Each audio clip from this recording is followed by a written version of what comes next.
Hello friends, welcome to Sri Swaminarayan Physiotherapy College YouTube channel. Myself Dr. Khushbu Bhavsar. Today I am going to discuss about frozen shoulder.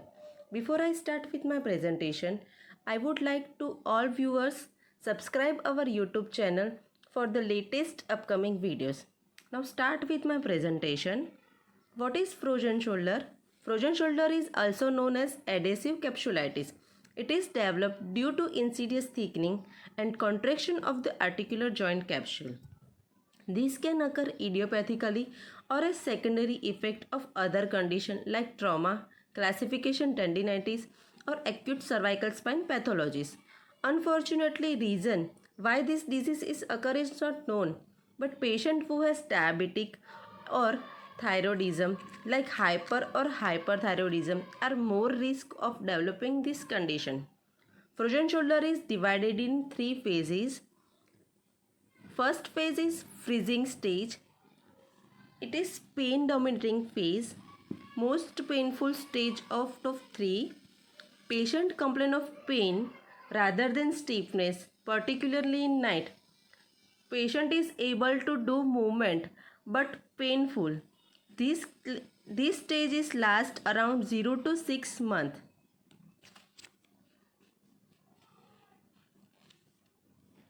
In this phase, capsule starts to thicken, however more accurate description.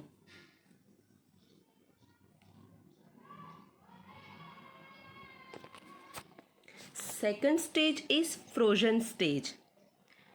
It is stiffness dominating phase. In this phase, patient keep their pain subside but restriction of shoulder movement. Movement of shoulder is more difficult. Difficulty in daily activities. This stage can last for 6 to 12 months. Third and last stage is thawing stage, where the stiffness of previously stage gradually fades. This is better described as recovery phase. In this stage, patient is not complaining of pain or stiffness. Recovery is gradually started. It is considered to occur in final 6 months of condition and sometimes last longer. How to diagnose frozen shoulder? First is age. It is extremely important. Frozen shoulder can occur between 40 to 60 years. For example, if patient with age of 25 or 75 present with the symptoms of frozen shoulder, they have highly lightened, have a different pathology. Second, movement. Patient have complaint of active and passive movements, stiffness or restriction, where the end range will blocked. You can see in picture one who has not affected, they have picked the handle, but who has affected, they don't have picked the handle because of stiffness. Third, capsular pattern. Restriction of movement present in capsular pattern where external rotation is most affected. It is key range of motion indicator for a frozen shoulder.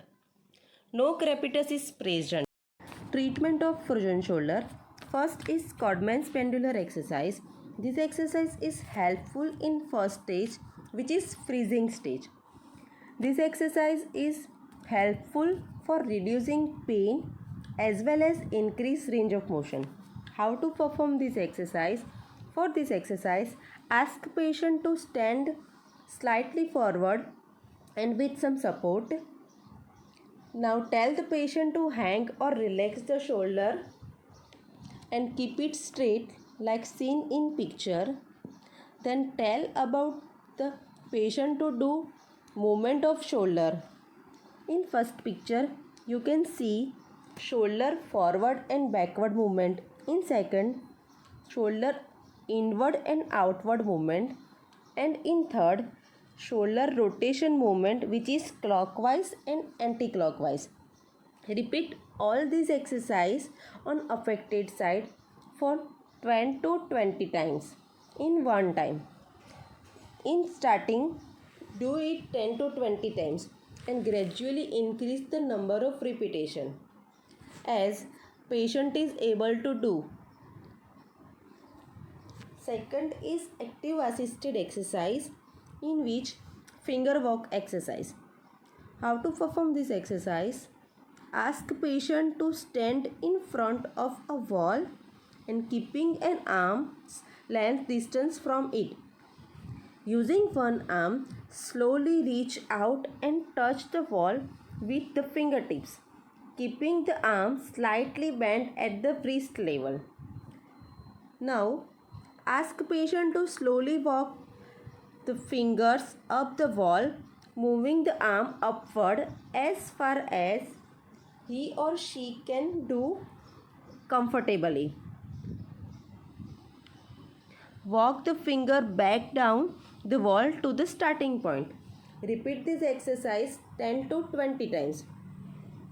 Finally, repeat with the other arm 10 to 20 times. Next exercise is wand exercise. This exercise is helpful in second stage, which is frozen stage. This exercise is helpful to increase range of motion.